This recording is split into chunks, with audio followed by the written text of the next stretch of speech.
आज हम बात करेंगे 10 अप्रैल 1912 की, जब दुनिया का सबसे बड़ा व शानदार जहाज अपनी पहली व आखिरी यात्रा पर निकला।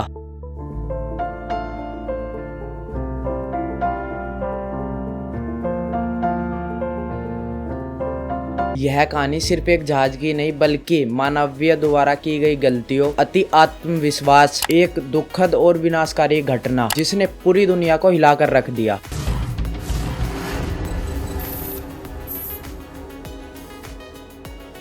हजारों जिंदगियों को प्रभावित किया, साथ ही साथ समुद्री सुरक्षा के नियमों को हमेशा के लिए बदल दिया। तो चलिए इस कहानी को विस्तार से जानते हैं। जय श्री राम दोस्तों, मैं अंकुर पाल एक और नई वीडियो के साथ आपके सामने मौजूद हूँ। रॉयल मेल शिप टाइटैनिक उस समय का सबसे बड़ा एवं लग्जरियस जहाज था। टाइटैनिक साउथहैम्पटन, इंग्लैंड से न्यूयॉर्क, अमेरिका की यात्रा के लिए बनाया गया था, जिसकी लंबाई 269 मीटर 882 फुट और चौड़ाई 92 फीट, जिसका वजन लगभग 46,329 टन था। इसका निर्माण 31 मार्च 1909 को उत्तरी आयरलैंड के बेलफास्ट में हारलैंड एंड वोल्फ शिपयार्ड में शुरू किया गया और इसे प्रमुख डिजाइनर थॉमस एंड्रयूज ने डिजाइन किया था। इसे बनाने में उस समय $7.5 मिलियन, जो आज ये करीब $400 मिलियन खर्च हुए थे। इसके डूबने से व्हाइट स्टार लाइन को भारी आर्थिक नुकसान पहुंचा, क्योंकि जहाज का बीमा केवल आंशिक रूप से लागत को ही कवर कर सका। इस नुकसान ने कंपनी की आर्थिक स्थिति कमजोर की, साथ ही साथ उसकी प्रतिष्ठा को भी गहरा धक्का लगा, जिसके कारण व्हाइट स्टार लाइन को बाद में अपनी प्रतिद्वंदी कंपनी क्यूनार्ड लाइन के साथ हाथ मिलाना पड़ा। टाइटैनिक को व्हाइट लाइन स्टार कंपनी ने ही बनाया था और इसके डिजाइन और सुरक्षा फीचर में 16 वाटर टाइट कंपार्टमेंट के कारण इसे अडुबनशील कहा जाता था। रॉयल मेल शिप टाइटैनिक का नाम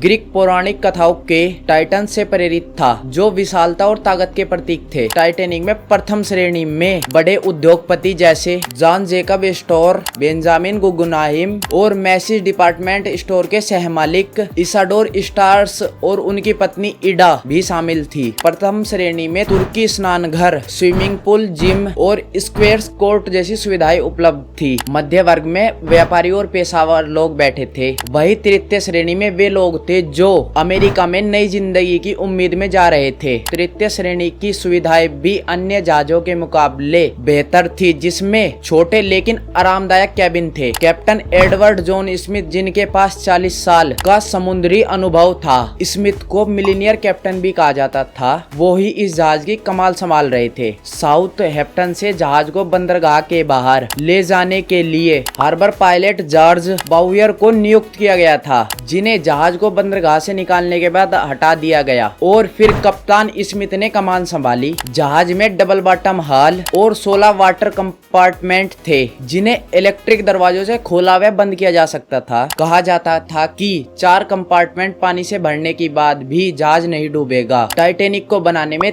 3 मिलियन रिवेट्स और 2000 स्टील प्लेट का उपयोग किया गया। टाइटैनिक 10 अप्रैल 1912 को साउथहैम्पटन से रवाना हुआ, जो फ्रांस के चेबर्ग और आयरलैंड के क्वींसटाउन होते हुए न्यूयॉर्क जा रहा था। यह यात्रा व्हाइट स्टार लाइन के 4 जहाजों Royal Mail Ship Olympic, Royal Mail Ship Titanic, Royal Mail Ship Oceanic और रॉयल मेल शिप एड्रियाटिक के ट्रांस अल्टार्कटिक रूट का हिस्सा थे। टाइटैनिक जहाज में 2227 लोग सवार थे। शुरुआत में सब कुछ ठीक था, लेकिन 12 अप्रैल को जहाज को अल्टार्कटिक महासागर में आइसबर्ग की चेतावनी मिली। 1912 की असामान्य हल्की सर्दी ने ग्रीनलैंड के इलुलिस्ट ग्लेशियर से बड़ी संख्या में आइसबर्गों के टूटने और अल्टार्कटिक महासागर में बहने के लिए प्रेरित किया गया। यह ग्लेशियर, जो दुनिया के सबसे सक्रिय ग्लेशियर में से एक है, जो हर साल हजारों आइसबर्ग उत्पन्न करता है, और टाइटैनिक से टकराने वाला आइसबर्ग भी संभावना है कि इसी ग्लेशियर से आया होगा। टाइटैनिक जहाज ने 2 बार अपना रास्ता बदला, लेकिन 21.5 नट्स लगभग 40 किलोमीटर प्रति घंटे की रफ्तार कम नहीं की। 14 अप्रैल को 7 और चेतावनियां मिली, जिन्हें रॉयल मेल शिप कोरोनिया ने सुबह 9 बजे फील्ड आइस की चेतावनी दी। रेडियो ऑपरेटर्स, जो मार्कोनी वायरलेस कंपनी के कर्मचारी थे, वे मुख्य रूप से यात्रियों को संदेश भेजने में व्यस्त थे, इसलिए वे चेतावनियों पर ध्यान न दे सके। 14 अप्रैल की रात अंधेरी थी क्योंकि चांद नहीं निकल रहा था। समुद्र असामान्य रूप से शांत था, इसलिए आइसबर्ग को देखना मुश्किल हो गया। उस समय 50 साल में अप्रैल की सबसे खराब बर्फ की स्थिति थी। क्रूज नेस्ट पर निगरानी फ्रेडरिक फ्लीट और रेजिनाल्ड ली कर रहे थे। ठंडी हवाओं के कारण उनकी आंखों से आंसू निकल रहे थे। क्रूज नेस्ट में बाइनोकुलर्स नहीं थे।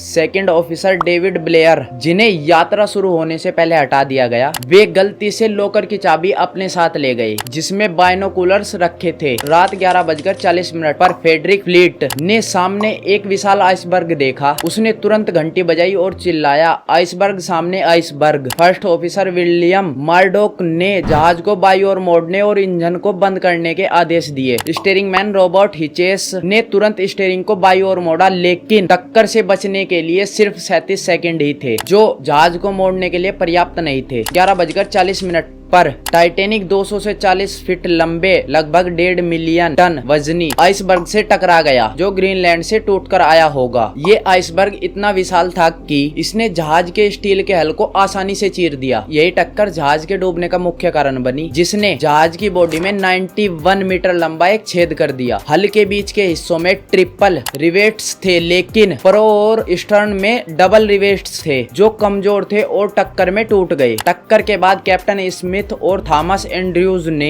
जायजा लिया तो पता चला कि 6 वाटर टाइट कंपार्टमेंट पानी से भर चुके हैं, जबकि जहाज 4 के भरने पर ही बच सकता था। कंपार्टमेंट ऊपर की ओर खुले होने के कारण पानी एक से दूसरे में फैल गया। रात 12 बजे कैप्टन स्मिथ ने CQD और SOS संदेश भेजने का आदेश दिया। CQD, जिसे पुराना संकट संदेश कोड भी कहा जाता है, वही SOS, जिसे नया संकट संदेश कोड कहा जाता है। रेडियो ऑपरेटर जैक फिलिप्स ने यह संदेश भेजे। रॉयल मेल शिप कारपेथिया, जो टाइटैनिक से 93 किलोमीटर दूर था, उसने जवाब दिया कि उसे टाइटैनिक के पास पहुंचने में 3.5 घंटे लगेंगे। क्रू ने टाइटैनिक के टक्कर होने के बाद 8 डिस्ट्रेस फ्लेयर जलाई। यात्रियों को लाइफ बोट्स द्वारा भेजना शुरू किया गया, लेकिन जहाज में 20 लाइफ बोट्स ही थी, जिसमें 1178 लोग ही जा सकते थे, जबकि जहाज में 2227 लोग सवार थे। कैप्टन स्मिथ ने लाइफ बोट में प्रथम श्रेणी के लोगों को पहले भेजना शुरू किया। इसके विपरीत तृतीय श्रेणी के लोगों, जो जहाज के निचले हिस्से में मौजूद थे, अक्सर उनको लाइफ बोट तक पहुंचने से रोक दिया गया या उन्हें देर से सूचित किया गया। इस हादसे में प्रथम श्रेणी के 61% लोग बचे, वही तृतीय श्रेणी के केवल 23% लोग ही बच सके। इस असमानता ने बाद में सामाजिक न्याय और समानता पर व्यापक बहस छिड़ी, जिसने 20वीं सदी की शुरुआत में सामाजिक सुधारों को प्रेरित किया, जिसमें महिला और बच्चों को प्राथमिकता दी गई। लेकिन जहाज डूबने से पहले कई यात्रियों को विश्वास था कि जहाज नहीं डूबेगा, इसलिए पहली लाइफ बोट्स पर 28 लोगों को उतारा गया, जबकि उस लाइफ बोट्स में 65 व्यक्ति आ सकते थे। रात 1 बजे तक जहाज का सामने वाला हिस्सा पानी से भर चुका था और पीछे का हिस्सा ऊपर उठने लगा। इंजन रूम के कर्मचारी आखिरी समय तक बिजली चालू रखने के लिए काम करते रहे और बैंड रैंग टाइम संगीत बजाता रहा। वही लोग लाइफ बोट्स के लिए लड़ने लगे। 2:05 पर आखिरी लाइफ बोट्स उतारी गई, लेकिन अब भी 1500 लोग जहाज पर मौजूद थे। 2:20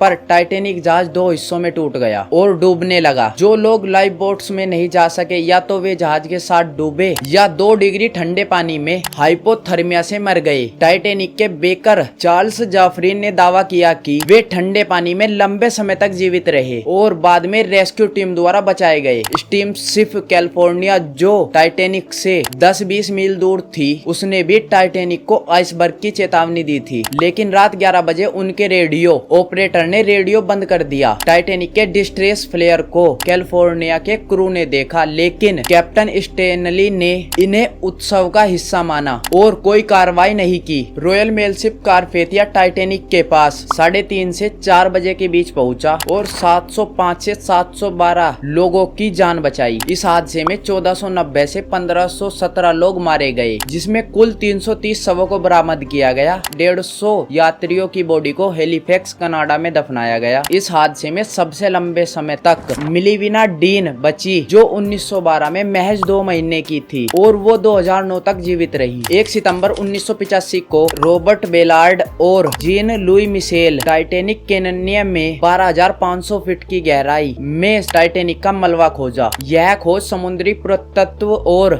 गहरे समुद्र अन्वेषण में एक मील का पत्थर थी। इसने न केवल टाइटैनिक की कहानी को फिर से जीवित किया, बल्कि गहरे समुद्र में अनुसंधान के लिए नई तकनीकों जैसे मानव रहित सबमरीन के विकास को भी बढ़ावा दिया। आर्गो एक मानव रहित सबमरीन जो पानी के नीचे जाने वाला यान है, उसका उपयोग हुआ। मलबा 2 टुकड़ों में था जिसके बीच का डिस्टेंस लगभग 600 मीटर बताया जाता है। 1987 से कई अभियानों में 6000 से अधिक कलाकृतियां निकाली गई। 2023 में ओशन गेट का सबमरीन टाइटन विस्फोट में नष्ट हो गया। टाइटन के इस दुखद भरी और विनाशकारी घटना ने गहरे समुद्र में अन्वेषण के जोखिम को फिर से उजागर किया, क्योंकि यह सबमरीन टाइटैनिक के मलबे को देखने के लिए गया था, जिसमें 5 लोगों की जान गई। 2012 में ऑस्ट्रेलिया के अरबपति क्लाइव पामर ने टाइटैनिक 2 की घोषणा की। यह परियोजना टाइटैनिक के भव्यता को आधुनिक तकनीक और सुरक्षा मानकों के साथ पुनः जनन करने का सपना थी। यह जहाज मूल टाइटैनिक का एक सटीक प्रतिरूप होने वाला था, लेकिन इसमें अतिरिक्त लाइफ बोट्स, उन्नत नौवहन प्रणाली और आधुनिक इंजन शामिल किए जाने थे। हालांकि वित्तीय और तकनीकी चुनौतियों साथ ही निवेश करने वालों की कमी के कारण यह परियोजना 2016 तक पूरी नहीं हो सकी और अभी तक भी अधूरी है। दोस्तों, टाइटैनिक की कहानी से हमें यही पता चलता है कि अति आत्मविश्वास हमेशा से गलत साबित हुआ है। दोस्तों, अगर आपको ये वीडियो पसंद आई तो लाइक करें, अपने दोस्तों के साथ शेयर करें और हमारे चैनल को सब्सक्राइब करें। जय श्री राम दोस्तों।